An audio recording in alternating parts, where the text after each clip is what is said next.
Il est 7h52, on est un petit peu en retard. Platon disait, je viens vous annoncer la parole de Socrate. Eh bien, je ne suis pas Platon, mais je vous annonce la parole tout de même de Guy Carlier. Alors, de quoi va-t-on parler, Laurie, justement, avec Laurie? Alors, de quoi parlons-nous? Moi, je peux vous parler, si vous voulez, Patrick, de mes deux chats, Gribouille et Cali, oui. par exemple. Alors, hier soir, figurez-vous, Gribouille, il est venu s'installer sur le lit, mais tellement tard et il ronronnait tellement fort. Oh, ça suffit. Bon, Oui. bonjour Bonjour, Laurie, bonjour Patrick, bonjour à tous. C'est toujours un plaisir de faire citer par Patrick Roger de fausses citations. De fausses citations, bien sûr, à chaque fois. Ouais. Alors, à ce propos, toi, le jeune qui nous écoute, n'hésite pas à inventer des citations lors des contrôles, parce que ça impressionne toujours les correcteurs qui ne peuvent pas connaître, évidemment, la totalité des mots d'un auteur. Et quant à vous, Laurie, vous êtes effectivement touchante avec vos chats. Oui. Et d'ailleurs, les auditeurs, vous m'avez dit, vous demandent de leurs nouvelles. Bon, ceci dit, Patrick Roger n'est pas en reste. Lui aussi aime les félidés.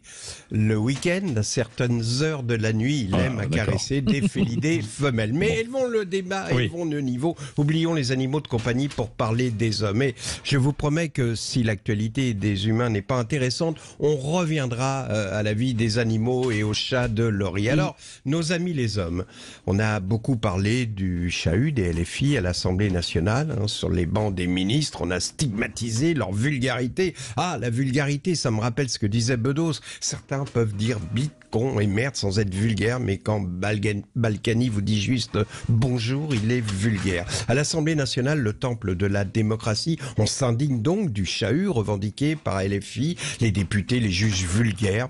Ouais, c'est vrai. Ils sont grossiers, ils n'ont pas les codes, ils comprennent pas que c'est une marque de respect envers la démocratie, envers ceux qui les ont élus, mais ils ne sont pas vulgaires. La vulgarité, c'est le ministre qui, pendant une séance à l'Assemblée nationale, scrolle sur son smartphone, tandis que François Ruffin s'adresse à lui. Écoutez. Continuez d'utiliser vos téléphones portables tranquillement. Monsieur le ministre, monsieur le rapporteur, ne regardez pas. Ah oui.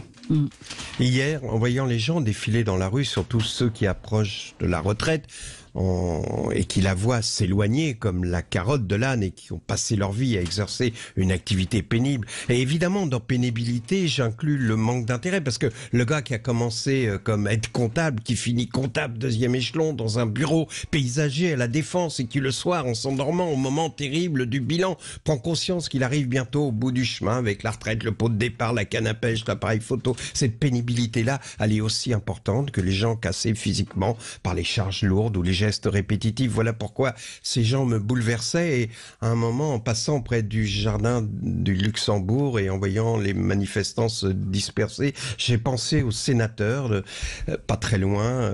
Oui, Patrick, je sais, c'est une idée fixe pour moi, le Sénat, mais pendant que la rue était bruyante au Sénat, où les bruits parvenaient ouatés par les arbres du jardin du Luxembourg, la vie continuait paisible, un peu comme si Larcher et ses amis disaient aux manifestants ce que disait Depardieu: on n'est pas bien là, décontracté du gland, et on bandera quand on aura envie de bander.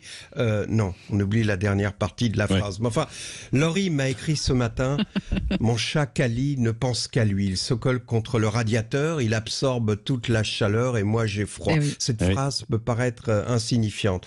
Pourtant, c'est exactement comme les sénateurs. Ils se collent contre leur régime de retraite, ils absorbent les avantages et les pauvres ont froid. Le chat et le radiateur. Parfois, la vie politique ressemble à une fable de La Fontaine. Tout le monde veut devenir un cat, parce qu'un chat quand il est cat. Les Aristochats pour Laurie, c'est une petite dédicace. Merci Guy Carlier. Éteignez l'imprimante juste à côté de vous. Allez, dans un instant le journal, mon invité exceptionnel dans un quart d'heure jusqu'à 9h. Vous pourrez lui poser toutes les questions. Jordan Bardella, le président du Rassemblement National, 7h56.